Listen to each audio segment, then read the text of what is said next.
Perkenalkan,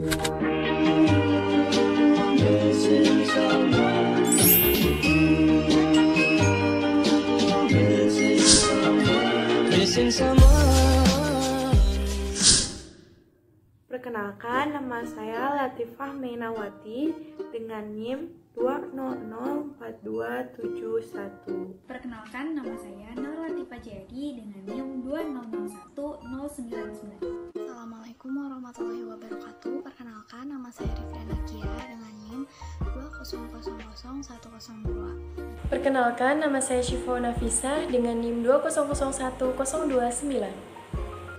Halo semuanya, perkenalkan nama saya Sela Andri Maulidina dengan nomor induk mahasiswa 2001256. Langsung saja kita masuk pada subtema yang pertama, yaitu tentang aneka benda di sekitarku. Pada halaman yang pertama itu menjelaskan bahwa setiap hari semua orang itu melihat beraneka benda di lingkungan sekitarnya, di mana benda tersebut itu bisa membantu aktivitas mereka dalam kehidupan sehari-hari. Benda tersebut itu ada yang berukuran besar maupun berukuran kecil. Nah, yang selanjutnya masuk ke pembelajaran yang pertama. Pada pembelajaran yang pertama itu dapat disimpulkan terdapat beberapa kandungan, yaitu salah satunya adalah muatan IPS. Muatan IPS yang terkandung pada pembelajaran yang pertama ini yaitu adanya sikap kebersamaan, peduli lingkungan, kerjasama satu sama lain, dan komunikatif. Selain itu juga pada pembelajaran ini siswa itu dilatih untuk meningkatkan rasa ingin tahunya, kemudian agar siswa menjadi gemar membaca, kreatif, mandiri, dan mampu berpikir kritis. Pada pembelajaran yang kedua, muatan IPS yang dikandung itu adanya kebersamaan, kerjasama, toleransi, sikap tanggung jawab, komunikatif, mandiri, kreatif, serta meningkatkan rasa ingin tahu terhadap pembelajaran yang sudah diajarkan oleh gurunya tersebut. Selain itu juga, siswa itu mampu memperluas wawasan pengetahuannya, dan juga siswa itu diajarkan untuk cepat tanggap terhadap sesuatu. Masuk ke pembelajaran yang ketiga. Pada pembelajaran yang ketiga itu terdapat muatan IPS, yaitu mengandung beberapa adanya kebersamaan yang menimbulkan kerukunan, peduli lingkungan, kerjasama, komunikatif, tanggung jawab, kreatif, gemar membaca, serta siswa mampu berpikir kritis. Yang selanjutnya, pada pembelajaran yang keempat, muatan IPS yang terkandung yaitu adanya peduli lingkungan. Selain itu juga adanya kebersamaan yang diiringi kerjasama serta komunikatif. Selain itu, siswa mampu meningkatkan rasa ingin tahunya dan menjadikan siswa tersebut itu menjadi gemar membaca. Siswa juga diajarkan untuk berpikir kritis, tanggung jawab, komunikatif, serta hidup rukun. Pada pembelajaran yang kelima, di situ terdapat kandungan atau muatan IPS di mana siswa itu mampu meningkatkan kekreativitasannya dan rasa ingin tahunya terhadap sesuatu yang sudah diajarkan oleh gurunya. Kemudian, siswa itu mampu memiliki sikap peduli terhadap lingkungan, kebersamaan di mana hal tersebut mampu menciptakan kerukunan. Oke, selanjutnya adalah pembelajaran kelima. Dalam halaman 94-96 ini terdapat teks pendek mengenai benda gas. Dalam halaman ini juga terdapat percobaan-percobaan yang akan membantu siswa mengenal tentang sifat gas. Kemudian dalam halaman 98-101 terdapat teka-teki wujud dan sifat benda, mengenali alat-alat untuk menimbang berat dan kegunaannya. Kemudian dalam halaman 102-103 terdapat teks membantu ibu memasak dan juga mengamati wujud benda di sekitar kita. Selanjutnya di halaman 104-108 terdapat teks tentang ajakan dari Presiden untuk masyarakat untuk menanggulangi kebakaran hutan. Nah, kognitif yang ada di dalam pembelajaran 5 ini adalah mengenali bentuk dan sifat benda gas. Kemudian selanjutnya di dalam pembelajaran ini juga siswa akan mengetahui benda itu memiliki massa. Kemudian unsur afektifnya adalah semangat melakukan percobaan mengenali sifat benda gas. Kemudian siswa senang membantu orang tua dan juga di sini ada peduli terhadap lingkungan. Kemudian juga afektifnya adalah menimbulkan rasa peduli terhadap psikomotorik yang digunakan dalam pembelajaran ini adalah anak dapat melakukan percobaan itu seperti meniup balon, kemudian membangkitkan rasa gotong royong anak untuk menjaga hutan. Kemudian nilai karakter yang dihasilkan dari pembelajaran ini adalah peduli lingkungan, keingintahuan yang tinggi, dan mengasah pola berpikir kritis. Pembelajaran ke-6, menjelaskan bersyukur kepada Tuhan atas diciptakannya aneka wujud benda. Kemudian di sini juga anak belajar menimbang berat badannya sendiri. Kemudian dalam halaman 114 sampai 118 terdapat cerita pendek mengenai Hani yang hidup dengan sederhana. Unsur kognitif yang terdapat dalam pembelajaran 6 ini adalah menganalisis mana saja yang termasuk sikap sederhana dan yang bukan termasuk sikap sederhana. Kemudian afektifnya merasa lebih tenang dan nyaman ketika menerapkan sikap hidup sederhana. Kemudian psikomotoriknya adalah dapat berpikir dan mengevaluasi apakah dirinya sudah menerapkan sikap hidup yang sederhana, apakah sudah menjadi pribadi yang hidup dengan sederhana. Kemudian nilai karakter yang diciptakan dalam pembelajaran ini adalah merasa berkecukupan dengan rezeki yang telah didapat, kemudian hidup sederhana dan berbagi dengan sesama. Simpulan pembelajaran 6 adalah kita dapat mensyukuri yang telah diciptakan oleh Tuhan, kemudian juga dapat mensyukuri rezeki yang telah kita dapatkan. Kemudian rezeki itu dapat kita syukuri, salah satu bentuknya adalah dengan melakukan hidup sederhana dan dapat berbagi dengan sesama. Hidup sederhana ini juga dapat menciptakan rasa ketenangan dan kedamaian karena tidak berlebihan dalam hidup. Selanjutnya masuk ke subtema 3 tentang perubahan wujud benda. Pembelajaran 1, dalam halaman 119 sampai 123 terdapat teks mengenai beberapa benda dapat mengalami perubahan wujud ketika kita mengalami beberapa kegiatan seperti dipanaskan, didinginkan, atau dibiarkan di tempat terbuka. Nah, dalam halaman 128 sampai 131 di sini juga dijelaskan bahwa di negara yang memiliki musim dingin terdapat salju. Nah, di halaman ini anak-anak dapat melihat bagaimana partikel salju jika dilihat menggunakan mikroskop.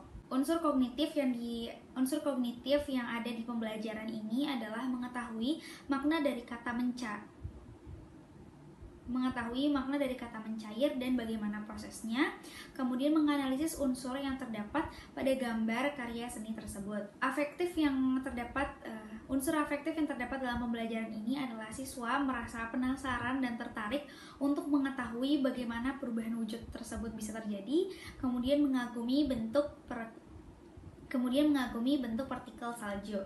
Nah, psikomotorik yang ada dalam pembelajaran ini adalah kesinambungan antara otak dan kegiatannya, bahwa apa yang kita lakukan memiliki sebab dan akibat, seperti juga mengapresiasi karya seni orang. Kemudian nilai karakter yang dihasilkan dalam pembelajaran ini adalah memahami adanya sebab dan akibat dari kegiatan yang kita lakukan. Kemudian juga mengapresiasi karya seni orang dan juga kita dapat bersyukur. Kemudian pembelajaran kedua ini dalam halaman 132 sampai 137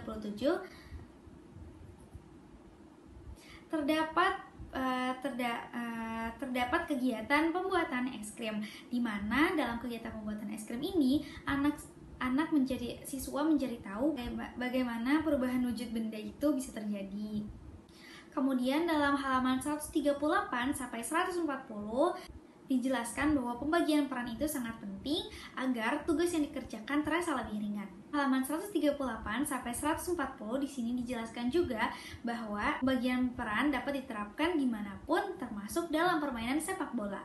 Kognitif yang ada dalam pembelajaran ini adalah mengidentifikasi perubahan bentuk yang terjadi pada proses pembuatan es krim.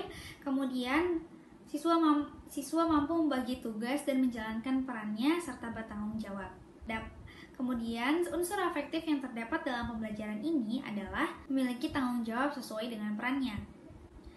Psikomotorik yang terdapat dalam pembelajaran ini adalah anak mampu menjalankan amanah sesuai dengan tugas ataupun perannya. Nilai karakter yang dihasilkan dalam pembelajaran ini adalah anak dapat bertanggung jawab, kerjasama, dan juga dapat membantu temannya yang sedang mengalami kesulitan. Dapat kita simpulkan dalam pembelajaran kedua ini adalah siswa dapat memahami bahwa pembagian peran dan koordinasi itu sangatlah penting. Tindakan ini merupakan salah satu tindakan gotong royong yang sudah menjadi kebiasaan masyarakat Indonesia. Dan perlu diingat dengan pembagian peran ini, semua tugas akan terasa lebih ringan. Nah, teman-teman, pada pembelajaran 3 ini tuh tidak semuanya mencakup IPS loh, teman-teman. Nah, pada pembelajaran 3 ini tuh mencakup pada IPA dan matematika. Nah, teman-teman, pada pembelajaran 3 ini tuh dari halaman 141 sampai halaman 151. Pada halaman 141, halaman 142, halaman 151 yaitu menjelaskan tentang IPS. Nah, sedangkan pada halaman 143, 144, 145 dan 146 itu mencakup pada IPA, serta pada halaman 147 sampai halaman 148, lalu halaman 149 dan halaman 150 itu mencakup pada matematika. Selanjutnya, pada pembelajaran 4 ini teman-teman sama halnya pada pembelajaran 3, yaitu tidak semuanya mencakup IPS. Nah, tapi teman-teman di sini tuh pada pembelajaran 4 ada bedanya nih. Pada pembelajaran 4 itu mencakup pada IPA, bahasa Indonesia, dan olahraga.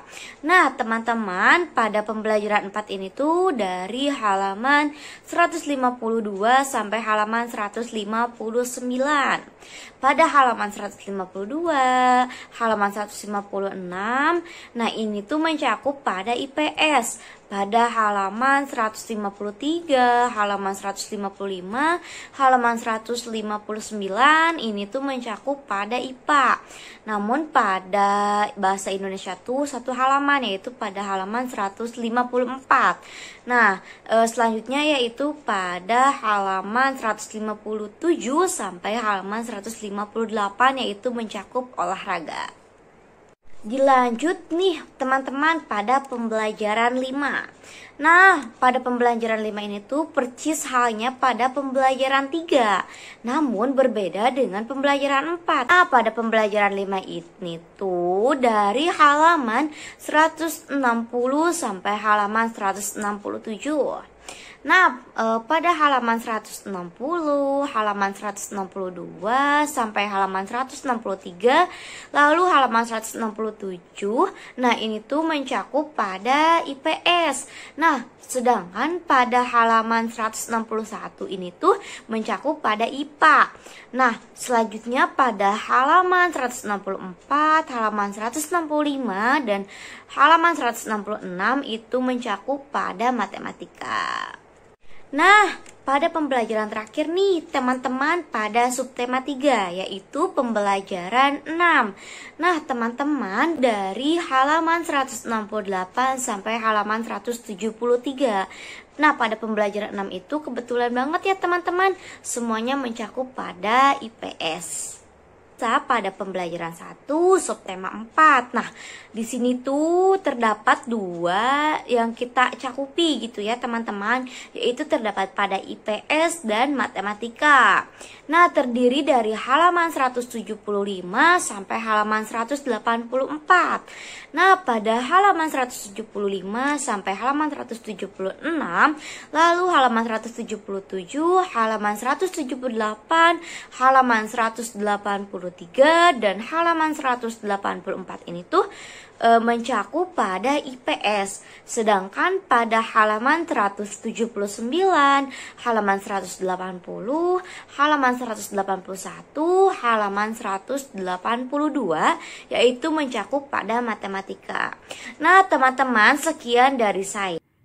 Selanjutnya, pembelajaran 2 pada subtema 4 ini, siswa diajak untuk membaca wacana cara membuat gulali, di mana dengan membaca wacana ini, siswa dapat mengidentifikasi informasi tentang perubahan wujud benda pada proses memasak makanan. Lalu pada pembelajaran ini juga siswa diajak untuk menceritakan pengalaman tentang kegiatan menolong sesama temannya. Dari pembelajaran ini, siswa dapat melatih keterampilan sosial serta komunikasi dan dapat berani mengemukakan pendapat yang mereka miliki. Selanjutnya, pembelajaran 3, siswa diajak untuk mengetahui tentang pemanasan global. Dengan pembelajaran ini, siswa dapat mengetahui langkah-langkah untuk mengurangi pemanasan global.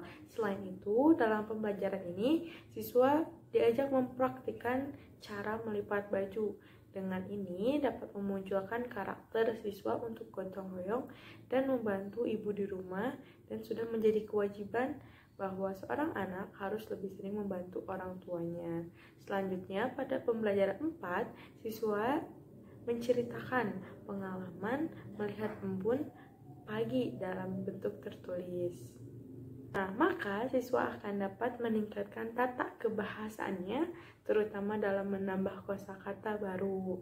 Selain itu, siswa dapat mengamati perubahan wujud benda yang ada di lingkungan sekitar. Dengan pembelajaran ini, karakter yang muncul yaitu siswa peduli terhadap lingkungan dan mencintai serta mensyukuri atas karunia Tuhan. Selanjutnya, pembelajaran 5, siswa dapat berdiskusi serta mengurutkan proses terjadinya hujan. Dari pembelajaran ini, siswa dapat mengamati perubahan wujud benda yang ada di lingkungan sekitar selain embun pagi sebelumnya, khususnya pada proses terjadinya hujan.